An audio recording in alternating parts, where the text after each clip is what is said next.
బీహార్లో ఎన్డీఏ ప్రభుత్వం కొలువుదీరింది. జేడీయూ అధినేత నితీష్ కుమార్ రికార్డు స్థాయిలో 10వసారి ముఖ్యమంత్రిగా ప్రమాణం చేశారు.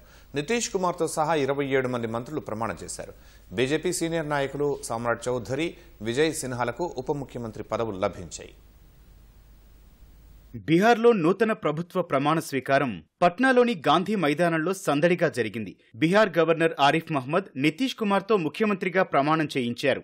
ఈ కార్యక్రమంలో ప్రధాని నరేంద్ర మోదీ, ఎన్డీఏ పాలిత రాష్ట్రాల ముఖ్యమంత్రులు, కేంద్ర మంత్రులు అమిత్ షా, జేపీ నడ్డా, చిరాగ్ పాస్వాన్తో పాటు కూటమి పార్టీల కార్యకర్తలు భారీగా హాజరయ్యారు. నితీష్తో పాటు 27 మంది మంత్రులుగా ప్రమాణం చేశారు. బీజేపీ నుంచి 14 మంది, జేడీయూ నుంచి 8 మంది చొప్పున ఎమ్మెల్యేలు మంత్రులుగా ప్రమాణ స్వీకారం చేశారు.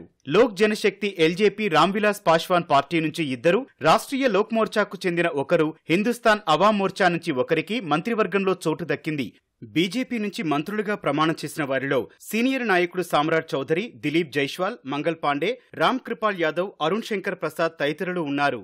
జేడీయూ నుంచి విజయ్ కుమార్ చౌధరి, బిజేంద్ర ప్రసాద్ యాదవ్, శ్రోవన్ కుమార్, లేసీ సింగ్, సునీల్ కుమార్లతో గవర్నర్ అమాత్యులుగా ప్రమాణం చేయించారు. హిందుస్థాన్ అవాం మోర్చా నుంచి మాజీ ముఖ్యమంత్రి జితన్ రామ్ మాంఝీ కుమారుడు సంతోష్ కుమార్ సుమన్ మంత్రిగా ప్రమాణం చేశారు. ముఖ్యమంత్రి, మంత్రుల ప్రమాణం అనంతరం ప్రధాని మోదీ గామ్చా స్టైల్లో తువాలు ఊపుతూ శ్రేణుల్లో జోష్ నింపారు.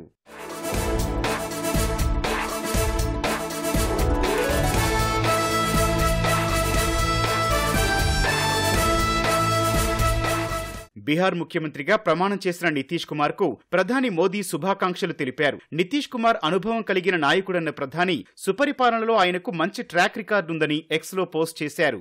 డిప్యూటీ సీఎంలు సామ్రాట్ చౌధరి, విజయ్ సిన్హాలకు కూడా ప్రధాని శుభాకాంక్షలు తెలియజేశారు. ఈ నెల 26 నుంచి 3 రోజుల పాటు జరిగే అసెంబ్లీ సమావేశాల్లో నూతన ఎమ్మెల్యేలు ప్రమాణం చేయనున్నారు. అనంతరం స్పీకర్, డిప్యూటీ స్పీకర్ ను ఎన్నుకోనున్నారు. బీజేపీకి చెందిన ప్రేమ్ కుమార్ ను స్పీకర్ గా ఎన్నుకునే అవకాశం ఉందని తెలిసింది. ఈ నెల 6, 11 2 విడతల్లో జరిగిన అసెంబ్లీ ఎన్నికల్లో ఎన్డీఏ అఖండ విజయం సాధించింది. మొత్తం 243 స్థానాల్లో పోటీ చేసి 202 చోట్ల గెలిచింది. BJP 89, JDU 85, LJP Ramvilas Paswan 19, HAM 5, RLM 4 స్థానాల్లో గెలిచాయి.